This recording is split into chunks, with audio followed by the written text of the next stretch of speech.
Olá, meu nome é Alexandre Naime Barbosa e essa é a apresentação Covid-19, Condutas de Diagnóstico e Manejo Ambulatorial Hospitalar para o Congresso Acadêmico Interligas de Atenção Hospitalar à Covid-19.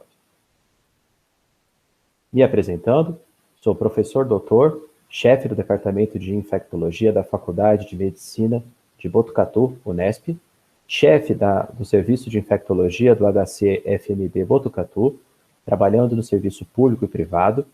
Sou diretor clínico e responsável pelos ambulatórios de HIV, hepatite B, hepatite C e HTLV do SAI de Infectologia da Faculdade de Medicina de Botucatu, Unesp, membro titular e especialista pela Sociedade Brasileira de Infectologia. Participo da comissão de título de especialista da Sociedade Brasileira de Infectologia.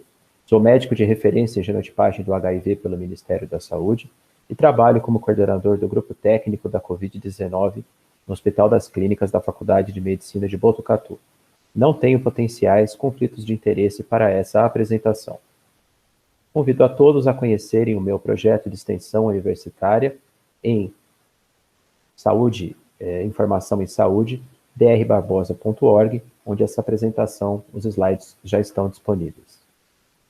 Os tópicos da nossa discussão hoje são conceitos básicos para o raciocínio clínico, classificação das formas clínicas, aplicação dos principais testes diagnósticos disponíveis, confirmação e descarte dos casos suspeitos COVID e manejo hospitalar geral. Como pano de fundo, temos que a COVID-19 é uma doença viral de transmissão respiratória, principalmente por gotículas. A transmissão se dá principalmente por gotículas, mas também por contato, através da mão em olhos, nariz e boca, podendo em algumas ocasiões, principalmente hospitalares, haver transmissão por aerosol. Ela é, do ponto de vista conceitual, inicialmente uma doença respiratória, de trato respiratório alto, podendo causar cefaleia, congestão ou nariz entupido, perda do olfato ou do paladar, tosse, irritação na garganta, sintomas gerais como fadiga, cansaço, dor muscular e, em estágios mais avançados, diminuição da capacidade respiratória com dispneia, náuseas, vômitos e diarreia. Os sintomas acontecem geralmente de 2 a 14 dias após a exposição do vírus, principalmente entre o 4º e 7º dia. Após essa fase inicial, principalmente respiratória, de trato respiratório alto, a doença pode bifurcar para um comportamento mais sistêmico, com encefalite, injúria cardíaca, síndrome respiratória aguda grave, injúria hepática, distúrbios gastrointestinais, insuficiência renal, tudo isso causado por uma tempestade de citocinas que cursa com sepse, hipoxemia, alta viremia, estresse metabólico, inflamação sistêmica e hipovolemia. Eu costumo dizer que a COVID-19 ela tem 50 tons de manifestações clínicas, passando inicialmente pela classificação de COVID leve a moderada, que é presente em 85% dos pacientes, ela vai se manifestar apenas com esses sintomas. 30% desses pacientes vão ser assintomáticos, não vão apresentar nenhum tipo de manifestação clínica, e 55% se dividem em oligossintomáticos, apenas um desses sintomas de resfriado ou gripe, só o nariz escorrendo, só uma dor de garganta, só febre, ou ainda pode se comportar como resfriado leve, uma síndrome com febre baixa, dor de garganta, irritação no nariz, ou mesmo uma síndrome gripal propriamente dita, febre alta, dor no corpo, importante astenia, tosse seca, ou ainda, em alguns casos, uma pneumonia leve, uma dispneia, um cansaço leve, uma tomografia com pouco acometimento.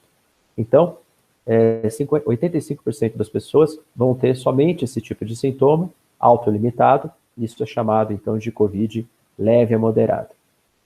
Então, classificando a COVID leve a moderada, são pacientes assintomáticos ou oligossintomáticos que passam desapercebidos, que podem cursar com resfriado leve, síndrome gripal ou uma pneumonia leve. O resfriado leve é aquela febre baixa até 38,5, ou mesmo ausente, rinorreia, congestão nasal, espirros, dor de garganta, tosse seca leve, astenia discreta ou mal-estar. Pacientes com síndrome gripal vão apresentar febre mais alta, de 38, acima de 38,5, mialgia, anosmia, rinorreia, congestão nasal, espirros, dor de garganta, tosse seca leve, e aí mais sintomas mais intensos de astenia e mal-estar. Já a pneumonia leve inclui os sintomas de síndrome gripal, mas uma dispneia de leve a moderada e sem uma importante queda na saturação, também apresentando comprometimento com menos de 50% na tomografia computadorizada de tórax. Já 15% dos pacientes podem apresentar o que nós chamamos de COVID grave. A COVID grave, ela se divide, cerca de 10% vão ter uma pneumonia de moderada grave, esses pacientes precisam geralmente ser hospitalizados, mas em enfermaria, e cerca de 5% da COVID grave é classificada como COVID crítica. Na verdade, esse paciente COVID crítica é aquele que já tem disfunção de múltiplos órgãos e sistemas, precisando então de internação em leito de unidade de terapia intensiva. Então, a COVID grave, de 15% a 19% dos pacientes, ela geralmente cursa com uma síndrome respiratória aguda grave e pode ser caracterizada, dividida então, como visto, como uma pneumonia de moderada a grave, cerca de 14%, que são os mesmos sintomas da síndrome gripal, incluindo aí já uma dispneia intensa, com queda na saturação ou hipóxia e mais de 50% de comprometimento na tomografia de tórax. E a COVID crítica é aquele paciente que tem a pneumonia grave, mas tem, então, insuficiência respiratória franca, choque e disfunção de múltiplos órgãos e sistemas. Existem outros achados atípicos na COVID-19, que podem incluir somente cefaleia, confusão mental, anosmia, ageusia, somente quadros gastrointestinais como diarreia, manifestações cutâneas e fenômenos tromboembólicos que podem ser isolados ou associados aos sintomas acima, como infarto agudo do miocárdio, acidente vascular encefálico, caracterizando assim síndromes de difícil suspeição se isolados em relação à COVID-19. Uma outra forma de enxergar esse espectro de manifestações clínicas é aquele paciente, então, que cerca de 30% não evolui com sintomas, ele vai passar, então, por um período assintomático, em que tem um grau de infecção, geralmente até o 8º, 9º dia, e depois ele já fica imune ou exposto ao COVID-19. Então, esses 30% dos pacientes, então, não tem nenhum tipo de sintoma. Obviamente, nesses pacientes, nós não temos letalidade. Já 55% dos pacientes vão ter sintomas de leve a moderado, inicialmente assintomáticos, depois sintomas leve a moderados e depois não vão evoluir para as formas graves. É aquilo que a gente vê após o 7º, 8º, 9º dia, a doença bifurca. 85% vai evoluir de forma benigna e 15%, então, para COVID grave, que se divide, como a gente já disse, numa pneumonia de moderada a grave, cerca de 10%, sendo necessário, portanto, a hospitalização, e 5%, então, desses pacientes com COVID grave, na verdade, tem COVID crítica, precisando, então, de internação em unidade de terapia intensiva. Lembrando, então, que a letalidade depende da classificação da COVID. Desses pacientes que têm COVID grave, cerca de 15% evolui para óbito, a COVID crítica, cerca de 50%. Uma outra forma também de enxergar toda a história natural da doença é essa ilustração, que já está ficando até clássica, todos os indivíduos, então, que tiveram contato com o SARS-CoV-2, o vírus causador da COVID-19, passam por uma fase inicial, que dura cerca de 7, 8, 10 dias, que é chamada, então, de fase virológica, onde vão predominar, então, os sintomas respiratórios de trato alto, ou o indivíduo vai ser assintomático, sintomas de resfriado ou gripe, e aí a doença bifurca, a grande maioria, 85%, evolui para resolução, e cerca, então, de 15% pode passar para essa fase pulmonar, dividida em 2A e 2B, em que vai haver, então, importantemente, um fenômeno de hipóxia gradual, e nós começamos a enxergar, então, nessa fase 2, as primeiras manifestações pulmonares na tomografia, com principalmente vidro fosco. Isso, então, o paciente começa a sintomatologia de dispneia, e aí você avalia através da gasometria para mensurar a troca gasosa do paciente e também da tomografia. E a fase 3, que é a fase mais tardia, a fase já de hiperinflamação, a fase em que o indivíduo vai apresentar, importantemente, então, queda não só na saturação, mas também fenômenos de disfunção de múltiplos órgãos e sistemas, como, por exemplo, insuficiência renal, deficiência da bomba cardíaca, uma série de mediadores inflamatórios aumentados, e essa fase é a que está mais relacionada com óbito. Esse paciente é aquele que precisa de leito de unidade de terapia intensiva. Existem, então, sintomas respiratórios e sintomas sistêmicos. Cerca de 67% dos pacientes vão ter tosse, 43% febre, fadiga em 38%, escarro 33%, dispneia, cansaço 18%, mialgia, artralgia 15%, dor de garganta 14%, cefaleia 13%, calafrios 11%. E como já foi mencionado, sintomas não respiratórios, principalmente gastrointestinais, diarreia, cerca de 8% a 9%, anosmia, disgeusia, cerca de 50%, AVC, AVE, pode acontecer, cefaleia, vertigem, alterações musculoesqueléticas, principalmente do ponto de vista de destruição das fibras musculares, alterações psiquiátricas, como alucinação, diminuição do estado cognitivo, alteração de comportamentos, principalmente por encefalopatia ou encefalite aguda. Pelos fenômenos tromboembólicos também é possível acontecer infarto agudo do miocárdio ou dor pleurítica. É bastante comum encontrarmos, então, uma dor em território torácico semelhante a uma pleurite, fenômenos tromboembólicos decorrentes de fenômenos de hipercoagulabilidade e manifestações oculares, principalmente conjuntivite, podendo chegar em cifras até 32%.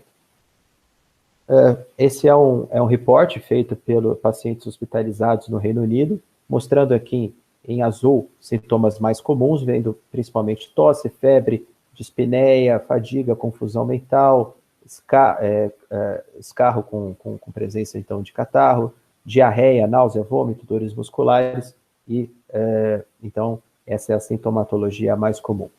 A sintomatologia pode variar por idade e sexo, sendo principalmente aqueles sintomas mais condizentes com disgeusia, anosmia, pacientes mais jovens, e os pacientes mais velhos, geralmente febre, fadiga, perda do apetite e diarreia. Os sintomas de perda de olfato, dor de cabeça, obstrução nasal, são mais comuns em mulheres, e a febre e a tosse mais comuns em homens. Em relação a casos de maior letalidade, principalmente isso foi visto nos primeiros trabalhos chineses, principalmente aqueles pacientes que chegam mais tarde, pacientes que têm, então, chegam mais tarde e chegam com mais idade. Então, os pacientes que têm mais de 70 anos, geralmente, eles apresentam um curso de doença mais rápido, de 11,5 dias, pacientes são internados de UTI, versus 20 dias, aqueles que têm menos de 70 anos. Então, cerca de 70% vai apresentar dor de cabeça, perda do apetite, obstrução nasal, astenia, tosse, mialgia, rinorreia, disfunção de paladar e dor de garganta nessa frequência, então, variando, portanto, muito de sexo, idade e outros fatores constitucionais. Os fatores determinantes, os eventos determinantes para óbito, principalmente relacionado a pacientes que já chegam com um quadro mais tardio de sepse e de síndrome respiratória aguda grave. Então, essa apresentação tardia da doença, pacientes que não foram hospitalizados precocemente, que não receberam, então, terapia com oxigênio, acabam chegando com manifestações de síndrome de disfunção de múltiplos órgãos e sistemas, e esses pacientes, então, evoluem mais para óbito. Outros fatores associados a risco de maior letalidade nesse trabalho feito na China foram pacientes, então, principalmente maiores que 80 anos, doença cardiovascular, maior que 70 anos, diabetes, doença respiratória crônica, por exemplo, DPOC ou enfisema, hipertensão e câncer. Então, nessa frequência, esses são alguns fatores de comorbidade mais linkados aí com a evolução para óbito. No Reino Unido, se encontrou principalmente, né, o que tem mais risco maior de 80 anos, depois maior que 70, maior que 60, maior que 50. Sexo feminino foi um fator de proteção, e aí doença cardíaca crônica, doença pulmonar crônica, doença renal crônica, diabetes, obesidade. Obesidade, aliás, é um fator cada vez mais presente, até mesmo isoladamente, como fator de risco para evolução para óbito na Covid-19, mesmo em pacientes mais jovens, alguma disfunção neurológica crônica, demência, vários cânceres associados e doença hepática crônica. O número de comorbidades também é muito importante, como visto nesse trabalho americano. Quanto maior o acúmulo de comorbidades, por exemplo, se somando hipertensão, diabetes e obesidade, você tem, quanto maior o acúmulo dessas comorbidades, maior risco de óbito. O diagnóstico da Covid-19 é feito com o padrão ouro através do RT-PCR, que é uma metodologia que amplifica o material genético RNA do SARS-CoV-2, feito através principalmente da coleta de suave, de nasal e orofaringe, tem uma sensibilidade bastante alta, principalmente na primeira semana da doença, e tem falsos positivos muito raros. A especificidade do teste é excelente, poucos falsos positivos no RT-PCR, então, pela alta sensibilidade e pela baixa possibilidade de falso positivo, é o padrão ouro. Os exames sorológicos têm um problema muito importante, principalmente os atualmente disponíveis, porque eles têm intrinsecamente uma questão de baixa sensibilidade na primeira semana, devido ao fenômeno de janela sorológica ou imunológica, e quando ele dá positivo, cerca de 50% pode ser falso positivo, devido a questões de baixa especificidade dos anticorpos e antígenos avaliados. Então, nesse gráfico fica mais fácil entender. Então, o indivíduo, aqui vocês podem ver em azul a curva de positividade do RT-PCR de nasofaringe, ele já começa a ficar positivo mesmo antes do início dos sintomas. Aqui o indivíduo é exposto ao SARS-CoV-2 na semana -2, a contar dos sintomas. Então, lá pelo 17º dia antes de iniciar os sintomas, o indivíduo já começa a ficar PCR positivo no SWAB, e o pico de sensibilidade é no dia 4, no dia 5, pós-início dos sintomas. Ou então, sendo ideal para pacientes sintomáticos, por isso é o padrão ouro do diagnóstico da Covid-19, a realização do RT-PCR do SWAB. E aí, o PCR cai importantemente, principalmente depois da segunda semana, mas ele pode ficar positivo até muito tempo depois, o que não significa infectibilidade, não significa que o indivíduo ainda esteja transmitindo. Geralmente, após o 10º dia após o sintoma, ele deixa de transmitir. O vírus não está mais viável. Agora, os anticorpos eles demoram bastante para aparecer, eles vão aparecer principalmente após o 7º, principalmente após o 10º dia. Então, aqui existe, aqui na curva em roxo, em lilás, vocês veem os anticorpos. Existe o conhecido fenômeno de janela sorológica.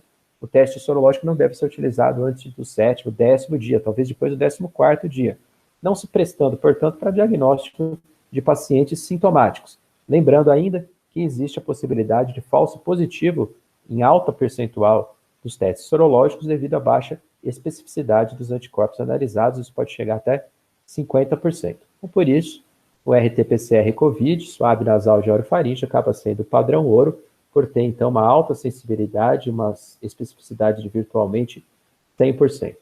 Então, aqui tem uma tabela comparativa entre a sensibilidade e especificidade dos testes disponíveis. Vocês veem aqui a sensibilidade durante os dias de sintoma e a baixa sensibilidade, principalmente na primeira semana dos testes sorológicos. O PCR, quando feito em outros materiais que não o suave de nasal e orofaringe, pode ser mais alto ainda, por exemplo, lavado broncoalveolar até 93%, dependendo aí da possibilidade de coleta desse material. No nosso Hospital das Clínicas, aqui da Faculdade de Medicina da Unesp, nós temos aí, não só aqui, mas também em toda a cidade de Botucatu, em todo paciente com síndrome gripal, coleta de RT-PCR na rede básica de saúde, também no nosso hospital, em todos os pacientes profissionais de saúde ou de nossa instituição, todo mundo sintomático faz RT-PCR, COVID, SWAB, e não colhemos indivíduos assintomáticos porque não faz sentido, visto que nesses pacientes a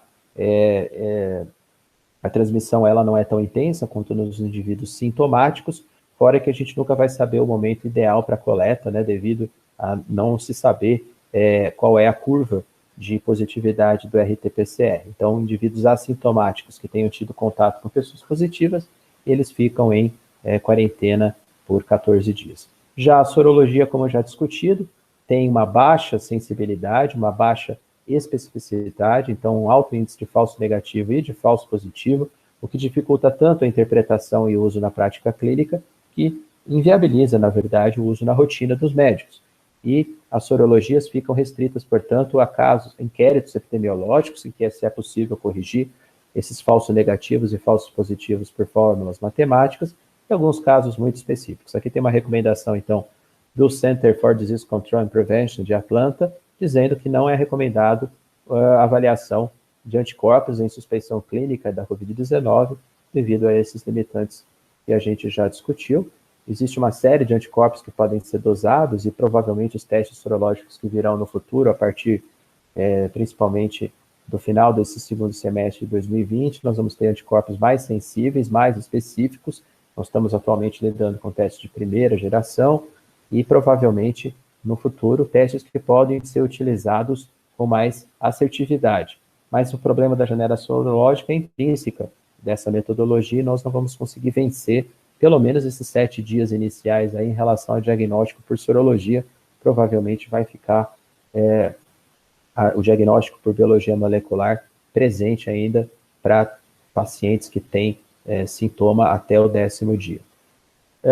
Em relação a uma discussão que sempre se faz, se a resposta imunológica pós-contato é protetora, nós não temos esse entendimento completo ainda, se é possível a reinfecção, mas os trabalhos publicados até o momento mostram que, muito provavelmente, as pessoas só se infectam uma vez com Covid na vida, por conta de uma resposta imunológica, principalmente de linfócitos T, uma resposta imunicelular, e também de produção de anticorpos que são neutralizantes. Há alguns indícios, existem alguns casos relatados de possível reinfecção, mas não se tem certeza ainda, porque os exames de filogenética nesses pacientes não foram realizados. Talvez haja reinfecção em um ou outro paciente que tenha algum problema imunológico, mas isso não é importante do ponto de vista de manutenção da pandemia. Então, parece que a resposta imunológica pode ser protetora, ou talvez seja protetora por algum tempo. Isso tem uma implicação muito grande também na questão da vacina. Existe uma diferença em relação à flutuação viral em diferentes locais. Existe uma grande concentração, obviamente, de vírus em suave, de orofaringe, no líquido de lavado broncopulmonar, mas fato é que, como a gente já discutiu, o PCR pode ficar positivo por muito tempo, às vezes até mais do que 2, 3 semanas, sem significar infectividade. Vejam aqui, nesse gráfico que está pontuado na letra D, que a cultura, que o vírus só fica viável, só fica positivo até o 8º dia, apesar do PCR poder ficar positivo ainda muito mais. Ou seja, esse vírus que é detectado após o 8º dia, ele não é viável, provavelmente são restos virais, são inclusões citoplasmáticas do vírus que não significam infectividade. Por isso, o CDC propõe que após o 10º dia de sintoma, o indivíduo não seja mais transmissível, então o isolamento pode ser retirado, os pacientes podem ser inclusive retirados do isolamento se estiverem internados. Então, uma coisa é o PCR estar positivo, outra coisa é o vírus estar infectando.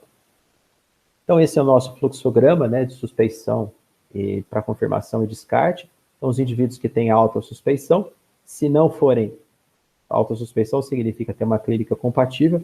Se não estiverem hospitalizados, eles vão fazer a coleta do RT-PCR. Se negativo, a gente repete uma vez o teste. Se tiverem hospitalizados e tiverem sintomas do trato respiratório, fazem o PCR, e se também estiverem negativo, a gente repete. E se tiver em área de alta exposição, a mesma coisa. Aqueles que têm baixa suspeição, e aí é o que muda, né? Eles fazem um PCR, se negativo, a gente não testa mais, a gente exclui. Ou seja, o PCR, ele vai, então, diferenciar principalmente aqueles de baixa suspeição para alta suspeição. Porque na alta suspeição, se você tiver um PCR negativo, pode significar falso negativo. A gente repete mais uma vez. Lembrando que a sensibilidade na primeira semana é bastante alta, cerca de 70% a 80%, o que dá mais ou menos essa definição nossa aqui do Hospital das Clínicas da Faculdade de Medicina de Botucatu. A gente faz para definição, confirmatório ou descarte, principalmente dos pacientes com síndrome gripal e síndrome respiratória aguda grave, a gente associa dados clínicos, laboratoriais e de imagem. Se o PCR der positivo, é óbvio que o diagnóstico está confirmado. E naqueles negativos, existindo essa pequena ou razoável possibilidade de PCR falso negativo, a gente repete, né? Então, definição, caso clínico COVID, caso COVID confirmado, é qualquer caso com PCR positivo, independente dos achados clínicos ou tomográficos. Aquele descartado é o paciente com RT-PCR não detectado com baixa suspeição clínica e tomo não sugestiva. A tomo não é obrigatório em todos os casos, somente naqueles com síndrome respiratória aguda grave, obviamente. E naqueles pacientes, então, que têm o primeiro teste PCR negativo, mas tem alta suspeição clínica ou tomo sugestiva, você mantém eles isolados até um segundo resultado de PCR, ou mesmo até 10 a 14 dias, se tiver os 2 primeiros PCRs negativos. O manejo de casos leves, então, daqueles casos então, de COVID leve a moderada, é tratamento sintomático, não existe nenhuma droga que mostre eficácia clínica em ensaios clínicos randomizados.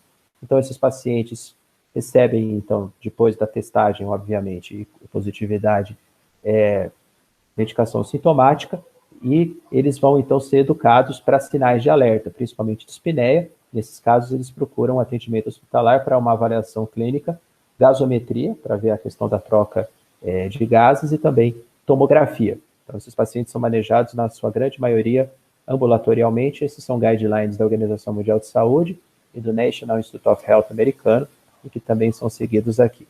Agora, as formas que a gente precisa hospitalizar são aquelas que a gente já discutiu, o paciente com COVID grave e com COVID crítica, que as definições estão aqui: saturação menor que 93%, uma relação PA de O2, F de O2 menor que 300, uma frequência respiratória maior que 30, ou uma tomografia com mais que 50% de comprometimento, né? Às vezes, nós temos pacientes que estão com doença leve ou moderada que apresentam um comprometimento maior que 50% na toma. Esses pacientes a gente fica com mais cuidado, segue ambulatorialmente, mas com mais cuidados.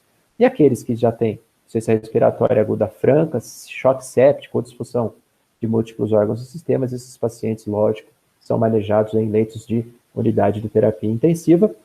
E aqui estão os critérios que a gente já discutiu: internação hospitalar, sinal de síndrome respiratória aguda grave, taquipneia maior que 30, uma saturação menor que 93, alteração de estado mental, lembrando que confusão mental, que alucinação, letargia podem ser sinais de COVID, hipotensão arterial e uma febre que esteja persistente por mais de 3 dias, ou que tenha, então, um período, um retorno a cada 48 horas depois de um período afebril. Lembrando que as comorbidades, né, levam em consideração maior gravidade, principalmente, a gente já discutiu, diabetes, doenças cardíacas, doenças respiratórias, doenças renais, imunossuprimidos, hipertensão e gestantes. Os manejos de caso moderado são aqueles pacientes que a gente interna em enfermaria, coloca, então, uma suplementação de oxigênio, vamos fazer um tratamento com antibiótico para tratar a possível pneumonia secundária, que se instala depois da lesão inicial, viral. Então, você tem uma pneumonia viral, e aí pode, em decorrência, ter uma pneumonia bacteriana secundária, por isso que a gente entra com antibiótico. Geralmente, amoxicilina, clavulanato e azitromicina, ou uma cefalosporina de terceira ou quarta geração, como ceftriaxona ou cefepime, mais azitromicina, para tratar o pneumococo e germes atípicos. Além, obviamente, de uma intensa preocupação com transmissão, colocando esse paciente em isolamento de gotículas e contato. E o manejo clínico hospitalar, então, a gente discutiu, né? Além de toda a questão de oxigenação, também não existe, como já no tratamento de paciente, no paciente ambulatorial, não existe droga para esse paciente com COVID, com pneumonia moderada grave, droga específica. Então, nenhuma droga, fora do contexto de ensaio clínico, deve ser usada nesses pacientes, seja qual for: hidroxicloroquina, cloroquina, corticoide, ivermectina, não existe benefício em ensaios clínicos randomizados. Checklist de exames necessários: hemograma, função renal, função hepática, PCR, dedímero, SWAB para influenza, né? A gente precisa fazer esse diferencial: SWAB de COVID, gasometria, troponina e tomografia de tórax. Existe uma importante alteração nos pacientes com pneumonia moderada grave, na COVID grave. Geralmente você tem achado de de vidro fosco, que pode ser, inclusive, mensurado em termos percentuais. Também é comum que esses pacientes cursem com leucopenia, com linfopenia e provas de função inflamatória, como PCR, dedímero aumentado. Pode haver também comprometimento hepático com aumento das transaminases. A tomografia de tórax não deve ser usada para rastreamento de indivíduos assintomáticos, no rastreamento da doença. Mas quando você suspeita de síndrome respiratória aguda grave, ela é mandatória, porque ela, inclusive, tem valor de prognóstico do paciente. Então, a gente viu que quanto maior a percentual de acometimento de vidro fosco, maior a chance de descompensação clínica, e, inclusive, para excluir outros diagnósticos diferenciais. Então, como a gente discutiu, tem aqui uma série de tomografias do mesmo paciente, principalmente o achado de vidro fosco periférico, e isso pode ser mensurado em termos percentuais, sendo que comprometimentos, principalmente a maior que 50%, levam a maior gravidade. E o manejo de casos graves, então, inclui, obviamente, de COVID crítica, inclui, obviamente, além da suplementação de oxigênio, toda a questão de um paciente em unidade de terapia intensiva, além dos antibióticos e tudo mais, e especificamente, em relação à COVID grave, a COVID crítica, esses pacientes que são internados em UTI, a mortalidade pode variar bastante, Em geral, na COVID grave, naquela COVID que é internada em hospital, seja em enfermaria ou em UTI, ela é de 2,3%, mas nos pacientes em UTI ela pode chegar a 80%, em ventilação mecânica. E aqueles fatores de risco que a gente já discutiu mais clássicos para a gravidade, além dos exames também alterados que a gente também já discutiu. Falando do paciente UTI, é bom sempre rever essa pirâmide da medicina baseada em evidência, sendo que a gente deve adotar principalmente aquelas condutas que foram comprovadas em estudos randomizados, ensaios clínicos randomizados. Não devemos levar em consideração vídeos de YouTube, experiências pessoais, intuição, corrente do WhatsApp e assim por diante. E temos que, infelizmente, até o presente momento, nenhuma droga específica alterou a história natural da doença em ensaio clínico randomizado, hidroxicloroquina, ivermectina, nitazoxamida e tantas outras que foram estudadas e que muitas vezes são publicizadas de forma inadequada, às vezes por médicos, às vezes por prefeitos, governadores, presidentes, e não existe nenhum tratamento específico em relação ao Covid-19. O que se tem são diversos ensaios clínicos randomizados, trouxe aqui alguns exemplos dos estudos que o nosso Hospital das Clínicas participa, o Coalizão 1, que foi recentemente publicado no New England Journal of Medicine, que mostrou que não existe benefício da hidroxicloroquina em paciente de enfermaria, em paciente com COVID, com pneumonia de moderada a grave.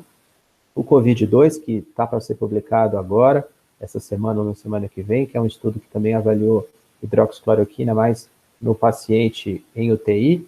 E temos aí o Coalizão 5 em andamento, que é um ensaio clínico randomizado, avaliando hidroxicloroquina no paciente com COVID leve, com COVID ambulatorial. O manejo crítico o manejo dos pacientes críticos, de UTI, então inclui a ventilação, uma série de medidas de ventilação mecânica nesses pacientes, lembrando que a pronação é um item bastante importante, mas eu acredito que no evento que nós estamos, vocês terão uma apresentação específica para isso.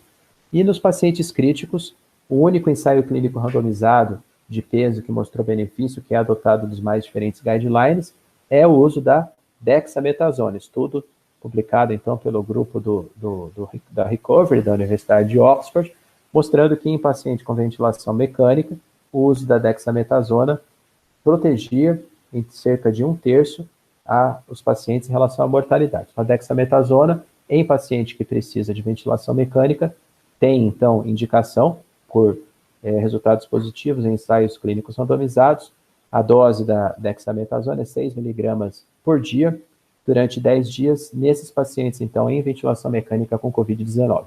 Existe algum benefício, mas com menos grau de evidência, do mesmo estudo, em paciente que precisa de alto fluxo de O2. Então, paciente que precisa de máscara não reinalante, pode-se usar, mas a critério clínico, a dexametasona, mas aí o impacto foi um pouco menor. Foi somente na questão de redução da progressão do incremento do O2. Existem várias complicações possíveis aí em relação ao paciente entubado com COVID, e principalmente a pneumonia associada à ventilação mecânica, tromboembolismo, úlceras de pressão, infecção relacionada ao catéter, sangramento gastrointestinal, tudo isso, então, tem que ser manejado, além de descompensações hemodinâmicas devido ao estado, então, de hiperinflamação desses pacientes. A notificação da COVID-19 é obrigatório, o CID é o B34.2, existe uma série, então, de regras para colocação e retirada de isolamento, mas atualmente a gente está trabalhando, então, com 10 dias após o início dos sintomas, o paciente pode ser retirado de isolamento. É importante falar também em relação ao atestado de óbito, é importantíssimo que desde que o exame COVID esteja positivo, que o caso seja confirmado, o atestado de óbito seja positivo, seja preenchido de forma assertiva. E como mensagem final, eu trago aqui uma foto com a nossa primeira paciente que saiu bem, saiu viva da UTI. Ela coloca uma mensagem assim: fiquem em casa, assistem televisão, façam qualquer coisa, mas não saiam de casa à toa, né? Não saiam de casa se não for fazer alguma coisa fundamental, não é apenas uma gripezinha. Ela nos ensinou bastante com sua história de vida, com seu caso, e fica a mensagem para vocês. No final, quero agradecer pela atenção e quero convidar vocês a conhecerem mais sobre o meu trabalho, entrevistas na mídia, sobre publicações, sobre diversos tipos de produção científica nas minhas mídias sociais, o Facebook, Dr. Alexandre Naim Barbosa, Instagram, @Dr. Barbosa, canal no YouTube, Dr. Alexandre Naim Barbosa. Muito obrigado pela atenção.